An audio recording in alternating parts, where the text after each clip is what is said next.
Imara Audio presents The Girl in the Mirror, a story of self-love by Petra Okeke-Bestman, read by the author.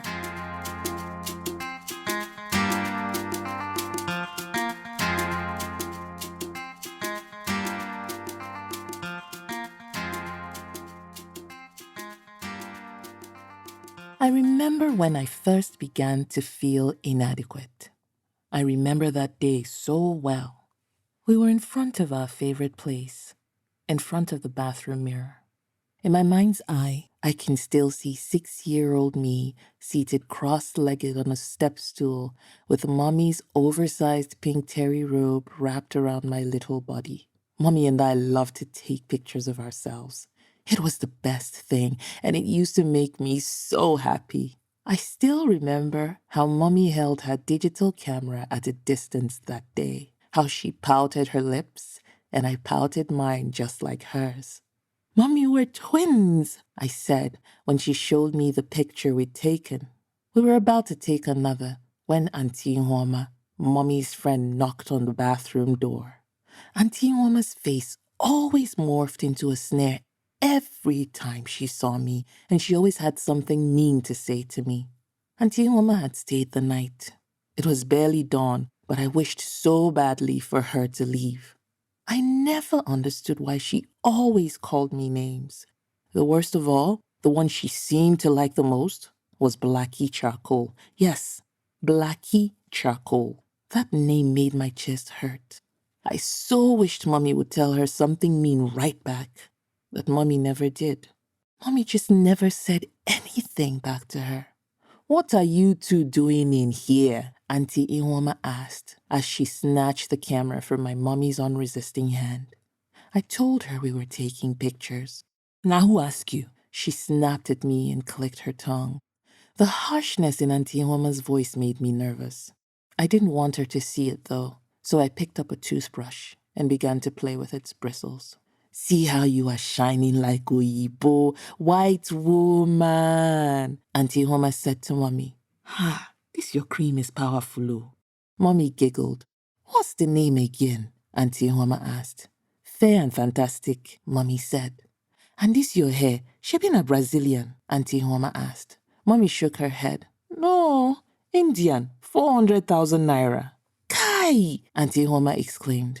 Out of the corner of my eye, I could see Auntie Nwoma looking at me. Her purplish black lips were downturned in the ugliest sneer I'd ever seen on her face. "Kai, this your pikin wowo.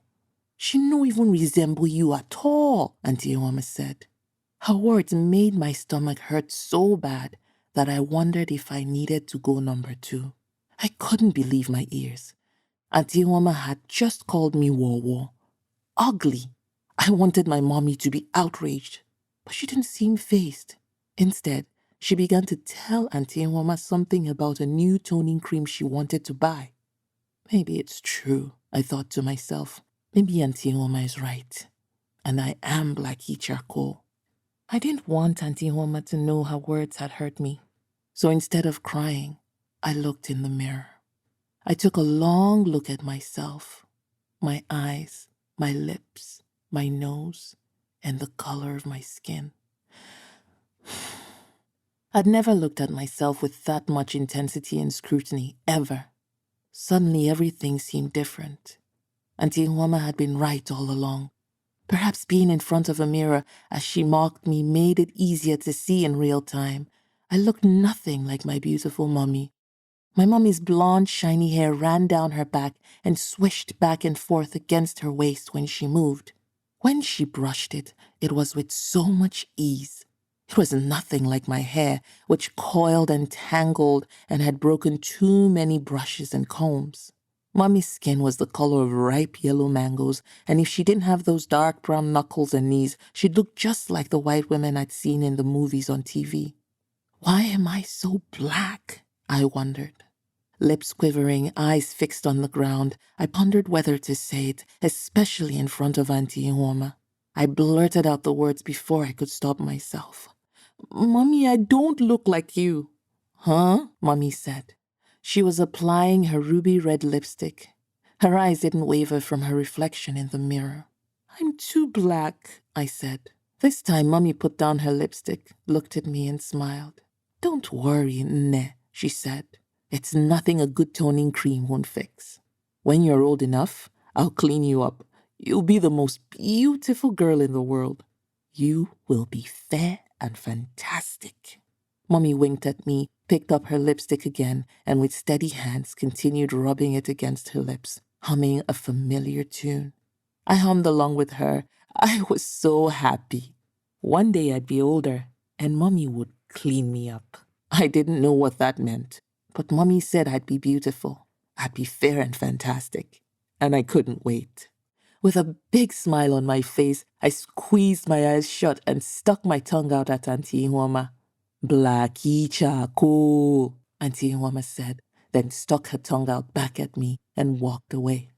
On my 16th birthday, Mummy gave me 2 bundles of blonde Indian hair and a jar of toning cream with the words fair and fantastic, 6% skin bleaching cream printed on it. It says bleaching cream, Mummy, I said. Uh-huh. And so what? Mummy asked with a frown on her face. I beg. This one will not bleach you. It'll just tone you and clean up your color. I couldn't unscrew the cap fast enough. I slathered the cream all over my face and arms, and although it felt uncomfortably warm and tingly, I felt good. It was one of the best presents I'd ever received.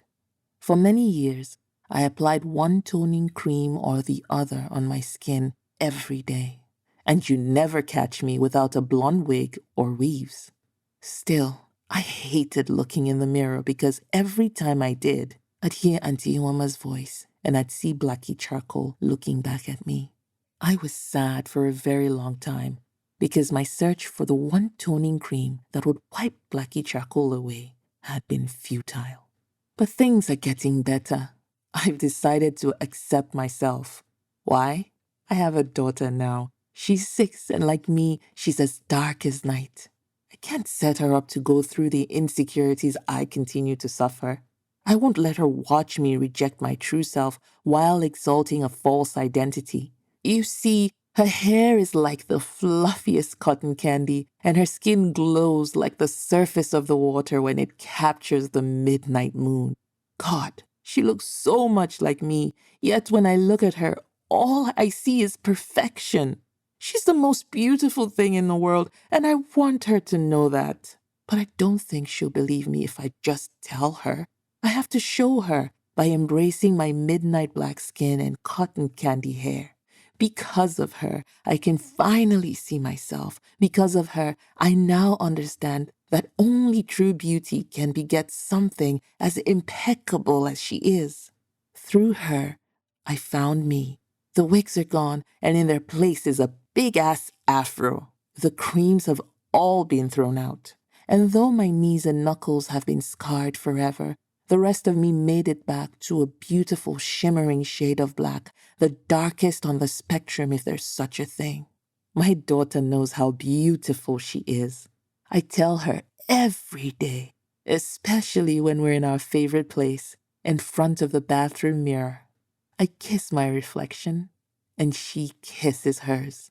My heart swells with pride each time she says with excitement and giggles, I love me so much, Mummy. She's my pride and my joy and my fair and fantastic. I know she'll meet an Auntie Ihuoma one day. I hope I'll be there to tell her Auntie Ihuoma to get lost. But if I'm not, I pray that unlike my mother, I'm always in my daughter's head and heart, reminding her how beautiful she truly is. The end. I hope you've enjoyed this Imara audio production of The Girl in the Mirror, a story of self-love. I'd love to hear from you, so do leave a comment. And please share with others who might enjoy this recording or find it helpful. Thanks for listening. Until the next time, bye.